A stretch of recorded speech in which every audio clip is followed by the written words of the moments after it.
Ito hong naging pahayag po ni Pangulong Marcos Jr. ano po, kay Vice President Sara Duterte. Alright? Ito po ay may kaugnayan po sa impeachment trial ano, na kakaharapin po ni VP Sara simula ngayong araw po. Okay? Ang sabi po ng Pangulo na sana humarap po ng personal ito hong si VP Sara ano po. At hindi na po kailangan na kanyang abogado pa po ano, ang sumagot. Okay? Sa mga aligasyon na ibinabato po laban ho sa Vice Presidente. Alright? Mas mainam na personal po siyang humarap para mas madali lang po patapos ito kong impeachment trial against the Vice President. Alright? Aba, para bang hindi po alam ng Pangulo yung proseso po ano sa court trial ano? Hindi ho ganun kadali. Okay? May proseso 'yon. Okay, hindi automatic pag sinampahan ka ng kaso, okay, automatic na humarap ka kaagad diyan po mismo sa korte. Okay? May proseso 'yon, may steps 'yon. Okay? At saka pangalo, hindi naman po tumanggi po ano, ito kung si VP Sara na humarap sa korte sa impeachment court. Okay? She will appear, okay, if the time needs her to appear. Okay, malinaw po yan. Tsaka pangalawa po, batay po dun sa rules po ng impeachment court. Okay, on the first few hearings, ano, hindi po necessarily na humarap po ang Vice Presidente personal, ano, hindi po siya obliged. Pwede naman po yung abogado po niya Alright? Tsaka darating tayo dyan. Okay? Haharap po ang Vice Presidente, Mr. President. Okay?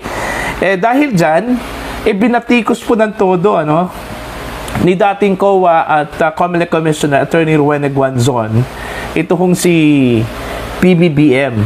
Okay? Dahil, unang-una po, meron palang karanasan ito kung si Guanzon, ano, kay Pangulong Marcos, Okay? Siya yung chairman dati ng isang division diyan po sa COMELEC ano, na dumidinig ano, doon ho sa kasong disqualification na isinampalaban ho kay PBBM ano, mga kapida.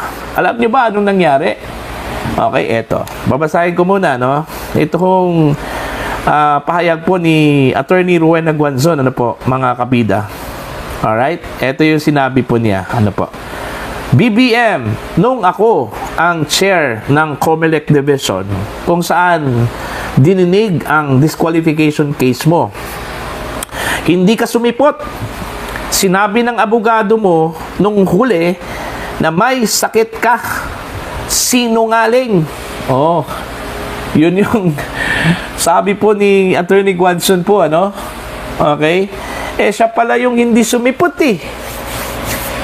Okay? Si Pangulong Marcos pala yung hindi sumipot nung meron po siyang kasong disqualification, ano? Diyan po sa COMELEC.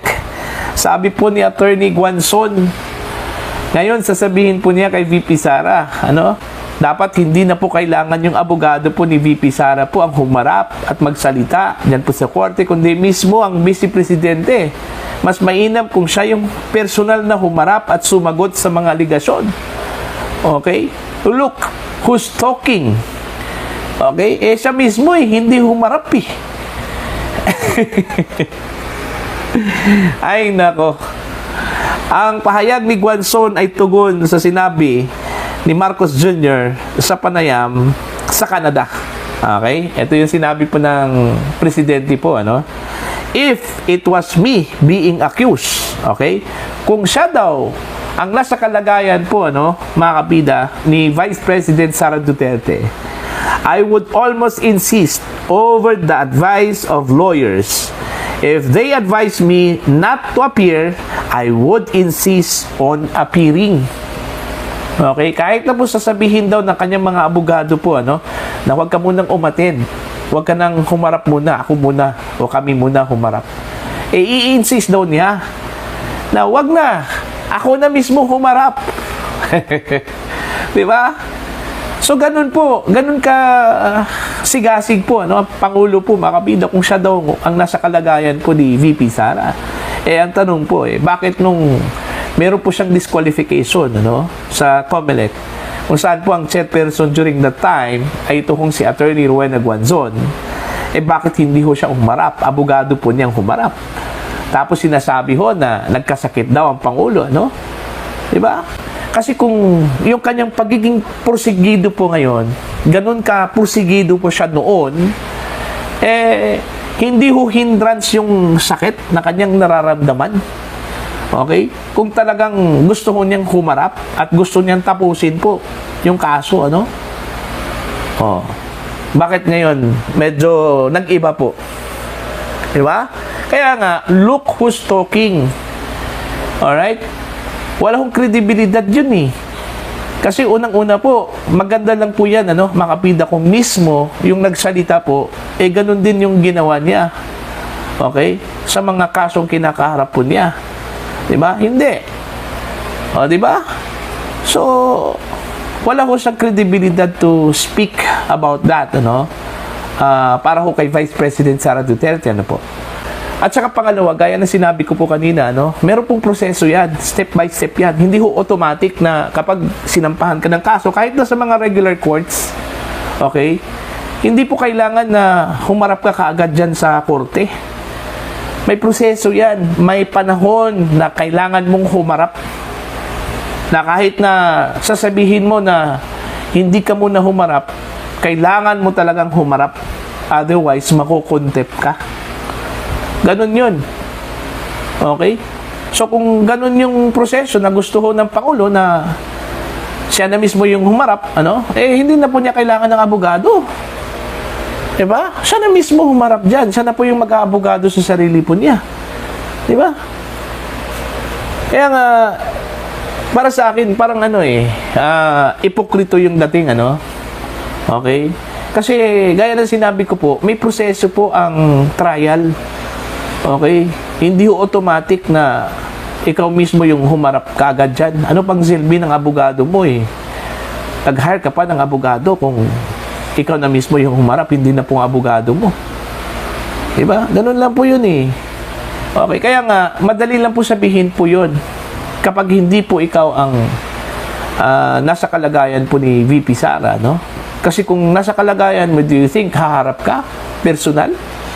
Do you think ang Pangulo po ay magpakita dyan? Okay? First hearing? Okay? Even second and third hearings? Hindi ho magpapakita yan, ano? Kasi unang-una, may preliminaries pa yan. Okay? Parang program. Hindi po kaagad-agad yung main anong tawag dyan? Karakter. Magpapakita. Nasa dulo yan eh. Uunahin muna yung mga supporting casts. Ganun po yun. Hindi po kaagad-agad ang Vice Presidente na ang isasalang, hindi po. Kagaya po ng sinabi po ng Senado, ano, ng impeachment court. Base doon ho sa kanilang rules, hindi ho kailangan na umapir o magpakita ho ang Vice Presidente sa unang araw po ng Senate impeachment trial. Pwede ho ang abogado po niya, no, ang magpakita po doon at humarap. Okay? So, ganun lang po kasimple yun. Madali lang po sasabihin po, ano, ng Pangulo Makapida na kung siyang nasa kalagayan po, ano, ni VP Sara, siya na mismo yung humarap. Hindi na po hayaan po niya yung abogado po niya, no, ang sumagot. Bakit? Ang tanong ko po, nung time na isinalang po yung impeachment complaint against the President, dyan po sa House of Representatives, bakit hindi po siya humarap? Para matapos na po. Okay? Bakit hindi po humarap? May aligasyon niya eh. Complaint yun, ano? Mga kapida. Against him.